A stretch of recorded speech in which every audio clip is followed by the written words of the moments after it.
Bismillahirrahmanirrahim. Assalamualaikum warahmatullahi wabarakatuh. Saya Jamaluddin, guru pendidikan agama Islam SMA Islam An-Nizam Medan. Apa kabar anak-anak pada pagi yang berbahagia ini? Mudah-mudahan pertemuan kita ini adalah pertemuan yang diberkahi oleh Allah, dan mudah-mudahan Allah berikan kekuatan dan kesehatan kepada kita. Bismillahirrahmanirrahim. Assalamualaikum warahmatullahi wabarakatuh.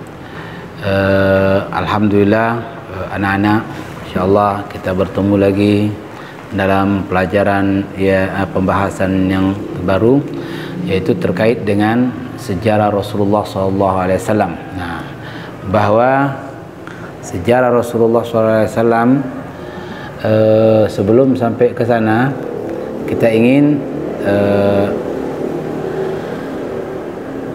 yang pertama bahwa misi diutusnya Rasulullah SAW. Yang pertama, misi diutusnya Rasul.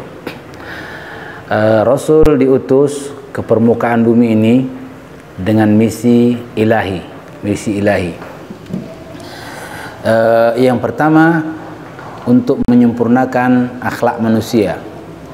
Dalam hadis, innama buistu liutammima makarimal akhlak, kata Rasul. Saya diutus ke permukaan bumi untuk menyempurnakan akhlak manusia. Nah, ini misi yang pertama Rasulullah SAW dalam rangka menegakkan kebenaran. Karena awal pertama diutus Rasul, kondisi masyarakat pada saat itu yang sering disebut dalam sejarah zaman jahiliyah. Zaman jahiliyah ini artinya zaman yang bodoh, bukan bodoh dari wawasan dan pemikiran, tapi bodoh dari segi akidah. Nah, jadi diutusnya Rasul itu untuk menyempurnakan akhlak manusia. Yang kedua, ada misi Rasul, yaitu membangun manusia mulia dan bermanfaat. Karakter manusianya yang dibentuk oleh Rasul menjadi manusia yang mulia dan bermanfaat. Karena dari misi awal menyempurnakan akhlak sampai kepada misi yang kedua, bagaimana karakter manusia sifatnya adalah sifat yang mulia. Karena Allah juga sebutkan bahwa Allah jadikan manusia itu fi ahsani taqwim, sebaik-baik bentuk. Dari segi bentuk, manusia itu adalah sebaik-baik bentuk. Nah, maka dalam pembentukan manusia menjadi orang yang mulia dan bermanfaat, maka Rasul menanamkan nilai-nilai akhlak, nilai-nilai ibadah, nilai-nilai ketakwaan. Nah, yang ketiga, misi Rasul sebagai rahmat bagi alam, sebagai rahmat bagi alam, yang sering disebut rahmatan lil alamin. Rasul itu sebagai rahmat, sehingga ada satu perubahan ketika Rasul sudah diutus. Dengan kebiasaan-kebiasaan jahiliyah itu akan terkikis secara bertahap. Dalam satu hadis kata Rasul, "Iza qataltum fa ahsinu qitlata." Kalau kau membunuh binatang, bunuhlah dengan cara yang baik. Fa iza zabahtum fa ahsinu zibhata. Kalau kau menyembelih, sembelihlah dengan cara yang baik. Artinya, ini nilai-nilai Islam yang ditawarkan Rasul. Maka inilah disebut dengan rahmatan lil alamin. Rahmat itu bukan saja kepada manusia, kepada tumbuh-tumbuhan, kepada binatang. Bahkan Rasul juga dalam hadisnya, kita tidak boleh buang air kecil di tempat air yang tergenang. Kenapa? Mengundang bau yang tidak nyaman bagi orang yang melintas kalau air itu di pinggir jalan, dan menjadi tidak nyaman kalau tempat itu adalah tempat orang beristirahat. Nah, dan di dalam hadis juga disebutkan tidak boleh buang air kecil di bawah pohon yang rindang. Kenapa? Karena ini membuat orang tidak nyaman kalau beristirahat di bawah pohon yang rindang. Dan pohon yang rindang ini tempat orang bernaung ketika hujan dan panas. Ya, artinya kedatangan Rasul itu menjadi rahmat sekalian alam. Bukan saja yang diselamatkan manusia, binatang, tumbuh-tumbuhan, semua akan mendapatkan manfaat dengan kehadiran Rasulullah SAW. Nah, yang berikut bahwa ada dakwah yang disampaikan Rasul. Nah, dakwah ada dua metode dakwah yang dilakukan Rasulullah SAW ketika di Makkah, yaitu dakwah secara sembunyi-sembunyi atau sering disebut dakwah sirriyah. Kenapa dakwah sirriyah ini dilakukan Rasulullah SAW? Karena belum semua masyarakat Arab pada saat itu bisa menerima tawaran Rasulullah SAW dengan agama tauhid. Maka Rasul berdakwah secara sembunyi-sembunyi, yaitu dengan door to door, dari pintu ke pintu. Siapa yang terjaring dalam dakwah tersebut? Termasuk Abu Bakar. Siapa lagi? Termasuk juga Ali. Nah, dan ada beberapa sahabat yang simpatik dengan Rasul ketika metode dakwah secara sembunyi ditawarkan. Sehingga dari dakwah secara sembunyi-sembunyi yang akhirnya melahirkan sahabat-sahabat Rasul yang tangguh dalam memegang akidah Islam, maka Rasul sudah mulai mencoba untuk berdakwah secara terang-terangan. Artinya masjid dipakai, lapangan dipakai, menghadirkan orang banyak, ini dakwah secara terang-terangan.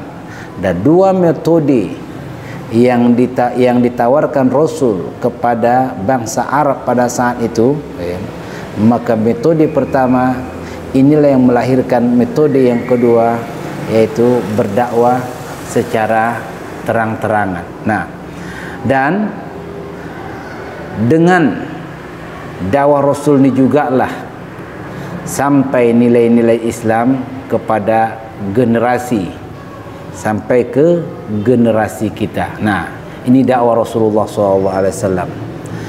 Nah, yang berikut bahwa kita dari sejarah Rasul ada sikap keteladanan Rasulullah SAW yang menjadi suri tauladan, qudwatun hasanah bagi kita sebagai umatnya.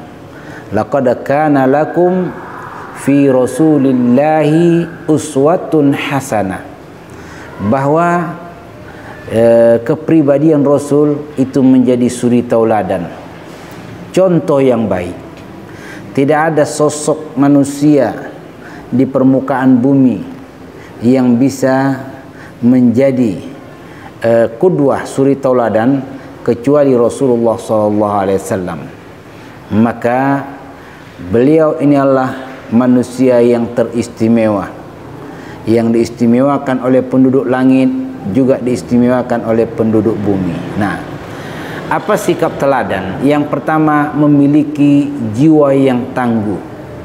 Rasul memiliki jiwa yang tangguh dalam memperjuangkan nilai-nilai agama. Maka kita sebagai umat juga harus tangguh dalam menjalankan dakwah Rasulullah SAW. Kita adalah generasi yang dirintis oleh Rasul, diikuti oleh sahabat dan para tabi'in. Jadi memiliki jiwa yang teguh. Rasul dihadapkan kepada musuh-musuh, Rasul tidak gentar. Rasul ketika menghadapi problema umat dengan ekonomi, Rasul bisa mengatasi permasalahan. Jadi jiwa yang tangguh akan memberikan solusi dalam berbagai hal kehidupan kita. Maka jiwa yang tangguh inilah yang dimiliki Rasul, dan juga kita sebagai umat harus bisa memiliki jiwa yang tangguh. Yang kedua, tabah dan sabar. Bahwa tidak akan mungkin berjalan nilai-nilai dakwah, nilai-nilai Islam, nilai-nilai tauhid tanpa ada ketabahan, tanpa ada kesabaran.